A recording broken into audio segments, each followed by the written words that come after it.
want to remind everyone, of course, you're not in a classroom tonight, which is why you have someone like myself who is not a professor here at your college, joining these folks for this really exciting conversation this evening. So I just want to remind you that you are free to laugh and respond, or ooh or ah or gasp if something frightens you. We'll be exploring this topic from many different perspectives. It is a live event. We love to have a very dynamic experience here in the room. We have a very auspicious speaker to welcome you all here and frame and set the table for our discussion this evening. I am Dean of the College of Business, and it's my pleasure to welcome you to the Organizational Wisdom Studio, which is an event put by one of our esteemed faculty in organizational behavior, Dr. Hakan Ozcelik, who has been putting events of this type for many, many years. And this year the theme is one that's really of the times. It's with a focus on artificial intelligence, which is a quiet revolution, maybe not so quiet, that's happening right now. This is an amazing event. There's all kinds of, right now we're at the stage of innovation. I'll add this, we're at the stage of innovation where the public is very split. Half the people are like, this is the worst thing ever, this is like, Terminator style scenario, and we're all going to be wiped out, or at the best, there's going to be no jobs, And others are like, whoa, look at this innovation, look at what we could do, we could have a technological future that's like, la la land, Reality is probably somewhere in the middle, or a mix of all of bizarre scenarios in between. But one thing that is sure that I can tell you that I know pretty much for sure it's happening, this revolution, and there's no stopping it. We've opened up the Genie bottle, and so my advice to all of you is get acquainted with the Genie, Have a good evening, and I'll pass it back to who is next, Hakan, or... All right. Thank you so much, Jean. Thank you. Okay, good afternoon, everyone. And Jean-François asked me which event, like how many times we've done this. So I counted the numbers. In the past 14 years, this is our 18th live event on campus, including the Film Festival and Wisdom Studios. And so thank you so much for being here today. And what we'll be doing today is to get into the world of AI with different glasses. And then we'll look at AI from different lenses to get us warmed up with the idea and the phenomena so that we can start thinking more carefully and more creatively and more collectively about what kind of steps we can take. Wisdom Studio has been around for close to a decade now, with support from Provost's office and then the College of Business and some our external stakeholders who are giving in-kind supports, including my beloved co-founder, Ms. Elisabeth Nunziato, who's been the ideal leader of this project. So today's event, we are building an innovative look at artificial intelligence trends. Not the artificial intelligence per se, but where is it heading? And I want to refer to quickly this year's Nobel Prize laureate in economics, Daron Acemoğlu. If society views only one type of skill valuable in modern societies, analytical intelligence and educational attainment, this diminishes the effective human agency, lacks experimentation, fewer new discoveries. On its current path, AI sidelines humans and diminishes human agency. So this is a strong, concerning statement to make that I think we all agree to some extent, and hence this event. Because what we are going to do today is we are going to draw in a disciplined imagination methods to focus on the future of AI and what kind of directions it can take and what would happen, and then so develop a more balanced view about the future of AI, rather than creating two camps of I'm a pro-AI or I'm an anti-AI person. It's already here. What are we going to do with it? And what are the cons, what are the pros, and what are the integrations? And for that, we'll be using strategic scenario planning, which is a method used by organizations for decades to anticipate and prepare for multiple future possibilities by creating plausible scenarios. It involves identifying key uncertainties that might shape the future and developing narratives of different potential outcomes, allowing for strategic flexibility in uncertain environments to make better decisions. So for this event, I had the pleasure of working with my great colleagues. We have been working like crazy since I don't know how many weeks, since the spring break definitely. We are going to focus on two aspects, two uncertainties, including regulation and augmentation. And our colleagues who are in the program are here with us today, who will be presenting their scenarios based on what they've analyzed. So, automation augmentation dimension, just in a nutshell, is on one hand, the future can go where we can have companies more like Uber, for instance, where everything is automated and everything is controlled. Or it can go to another direction where we see in medical professions, where the medical doctors with AI agent, actually they are empowered. They are not replaced. They are not even intimidated. They're actually doing an even better job, what we call augmentation.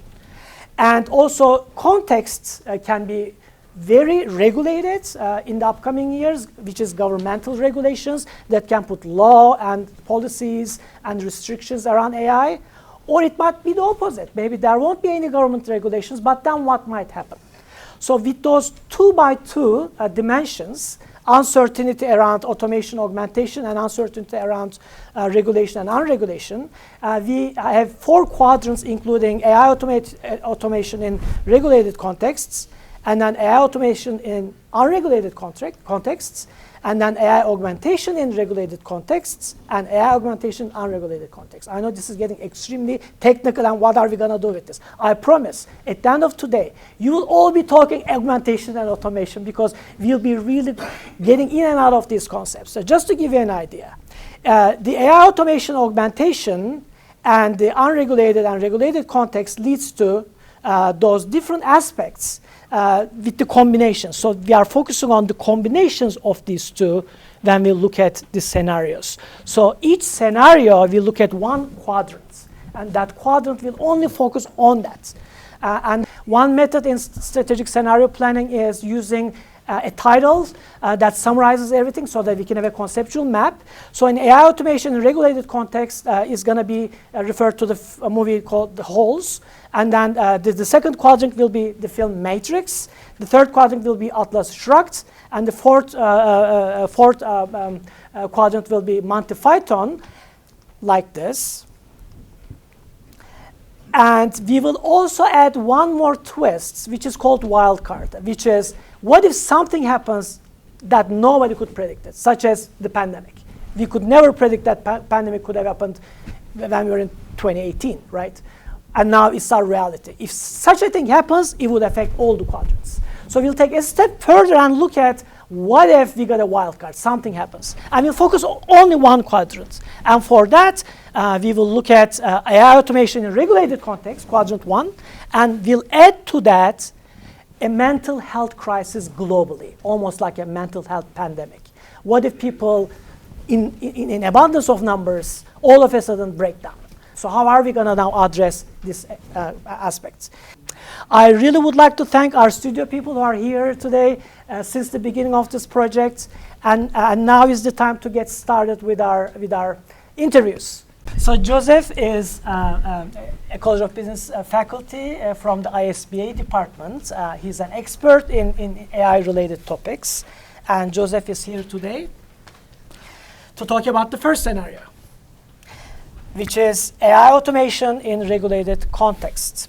And we see a headline news here. That's another artifact that we'll be using so that we can create a vivid image. So, and then Joseph, you have chosen the movie Holes. So please explain why, and then also tell us about this headline news and what it is telling. And also, Joseph, if you could, for everyone, high automation regulation. Joseph had to explain that to me like 5 times. So just in case there's someone here not from the College of Business, I would love it if you could break that down for us again. All right, so let me start off by kind of explaining what that could look like. So I'm assuming by now all of you have used multiple AI tools for a variety of things. And you probably found it's pretty good for some things and not as good for other things. This scenario, and again, none of these are predictions, they're just scenarios that could logically happen. Let's say AI continues to improve, particularly if you're familiar with the concept of AI agents. So that is an AI model or tool specifically designed to complete some type of task. And so what we would see in this case is we would have these tools able to complete multi-step tasks. So that's something that a lot of the models are trying to play with right now, and to be honest, they're not necessarily doing super well. That just bit ChatGPT recently. But what that would mean is that suddenly there's a lot of tasks that could be dramatically streamlined. The people that were good at certain things could use AI tools to get just a lot more work done. So let's say I'm an HR manager and my job is to develop onboarding tools. That suddenly I can use AI and I can develop onboarding tools for 50 different companies. Or I'm a programmer and it makes a programmer 10 times more efficient. So what's going to happen if programmers are 10 times more efficient is you can bet that if you're a company that has less than 10 programmers working for you, you're probably going to have 0 programmers working for you, because it's going to just be cheaper to outsource or find a contract or find somebody to do that work for you, because the people that are good at it, they can do tons of work. Now on the regulation side, that assumes that the regulation that we have for AI is still largely the same. And if you think about the way, particularly in the US, the way the economy works, employers have a lot of responsibility for their employees. Whether it's Social Security, the taxes that they're paying, whether it's health insurance, pay time off. There's lots of elements to the way our economy is structured that's basically tied to the employee. And so this would speculate that what will happen is that if full-time employees get more and more expensive to have on your staff, your companies are going to get a lot more specialized in the things that make you special. And I chose the movie Holes. For those of you who've seen it, there's a big field and everybody's working hard. They're kind of working on their own. They don't understand the big picture. There is a big picture, but they're just kind of doing their own thing. And that we could see that happen more economy-wide. Now, the implications for that is one, productivity would go up. We'd get more productivity overall in the economy for the hours that are put in. And if you were good at HR or good at coding and you can use these tools, you're going to be worth a lot more because you're just super productive. But if you were mediocre to below average, you were there just because we needed somebody, you're probably going to have to find a different career to go pursue where you're great. Because it'll be hard to be mediocre and get by. So that's kind of the scenario. So what I'm hearing, Joseph, is almost like a future assembly line, except at a different level, which makes sense because Industrial Revolution brought the assembly line automation. But what we are talking about right now is going back to that contractual relationship and more streamlined and more specialization. So the assembly line commoditized manual labor. But in a lot of ways, the AI, if these types of AI bots develop, you'll see commoditized intellectual labor, commoditized knowledge work, which changes the nature of career paths. Which is dazzling. And assume that happens 10 years on the road, somewhere in 2034 or 2035. And imagine a manager leading 10 white-collar employees. What would be one of the major challenges for that manager, and what would you recommend for that manager? So as a manager, right now, a lot of management, we think about the people leadership, the coaching by walking around, the teamwork, the development of individuals who are part of your organization. In this realm, it would really become more like vendor management. So I might have some people that are internal employees, but I have a pool of other outside resources that I work with, or software as a service providers, software tools that are giving me things. And it would be more the vendor management of resources as opposed to the people leadership, people development. It would become less of a people job and more of a task management job. Well, one of the things that I'm so curious about, Joseph, that you can speak to is this pace. We are told, Ryan, we were just talking about this before we started, but we're told every day in the media that the pace of change is just highly accelerated, astronomical. We should all wake up tomorrow. We're going to be replaced. Can you maybe speak to that? I think you have a more grounded view of where we are. So what's happening now, and there's this IT thing we talk about called Bell's Law, that around every 10 or 15 years, you'll have a new technology, a new way that humans and computers interface that changes everything. So a lot of us, not all of us, but a lot of us remember when smartphones became popular. We might remember before that when the internet became a thing, or the PC became a thing, and we could keep going back. But what I think is interesting is so the internet really launched officially in 1993. But we didn't have large-scale adoption with broadband in every home, or broadband available in most homes, until around 2002, 2003. So it was a 10-year cycle. So the smartphone came out. So largely, we recognize the iPhone 1 is the kickoff. But we reached around 80% penetration of people holding smartphones in about 7 years. So about a third less. I'm expecting with AI, because these cycles are getting shorter every time, it'll probably be around 2027, 2028, when some of these things mature and stabilize. And it just becomes ubiquitous because those cycles are getting shorter. So it's not tomorrow, but what about the it's sort of soon. fantastical Terminator style? All right. So some of the scenarios will talk about the concept of artificial general intelligence. So this is when the AI thinks for itself. And there are some people who say we're really close to that, and they might be right, but there have been people saying we're close to that for 50 years. So, Okay. So maybe, but when we talk, and we'll think about this as we talk through the different scenarios, there are some much larger things that could happen. But where we're at now, I think we can comfortably understand that in the next 10 years, career paths are going to change. I don't think we're going to have the Terminator, so we don't need to worry about that. But career paths are going to change. And as I'm looking around this room, I see a lot of people who I think are still going to be working 10 years from now. You're not going to be quite retired yet. And so thinking, strategically, what does this mean to my chosen profession? How do I stay relevant? What type of skills do I need? And this can sound scary, but this is full of opportunity. There are so many opportunities. And so what new opportunities might I want to take advantage of because of the unique skill sets that I have? And this is something that I think is very important, particularly to recognize that the lived experiences that we have become more valuable because that's the context that the algorithms can't provide. And so leaning into the lived experiences that we have and how they become applicable becomes a much better differentiator when the raw math is just handled by something else. Relatedly, in this future, 10 years from now, in a contract employment environment where things are highly regulated and highly automated, assume that there's a job opening in that team of 10. What would be an ideal job candidate look like for a white-collar job at that time? And what would you recommend for a senior student who's about to graduate? What should they do so they can get that job? So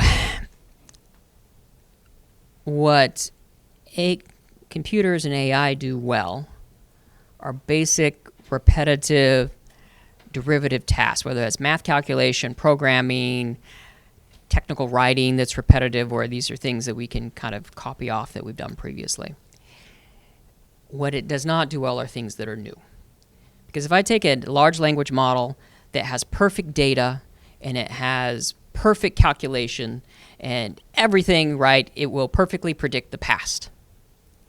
And in real life, there's a time that being able to perfectly predict the past is useful. But it's actually less useful than I think we think a lot of times. Once we get into our actual job and are trying to deal with new situations and new scenarios and new implications and the human factor and how that applies. But that's where your knowledge of how the data and the decisions are related to each other through your lived experience becomes quite useful. And that when you can apply that by understanding the process of the way agriculture works, or the way the supply chain works, or the way a distribution center works, or moving freight around, or a fast food restaurant works, being able to apply the actual context of the tasks and the work that needs to be done to the types of automation that can happen for writing or programming or other types of things in an AI model, that makes you far more valuable than someone who just happens to be really good at writing C code. So what I'm hearing is almost double major or triple major, because there's going to be a lot of crossover around the functionalities like marketing, finance, merged. Well, we might have to edit this HR at the out, top. but I would say experiencing context matters, which is about a lot more than the classroom. Yeah. And so, yeah, if getting a double or triple major kept you out of like actually solving real problems, then I don't know if it would actually help that much. But to the extent that you can go out there and apply the knowledge to a real scenario, and so that's a way that we can really differentiate our own unique skills. Thank you so much, Joseph. You set the bar high. Great start.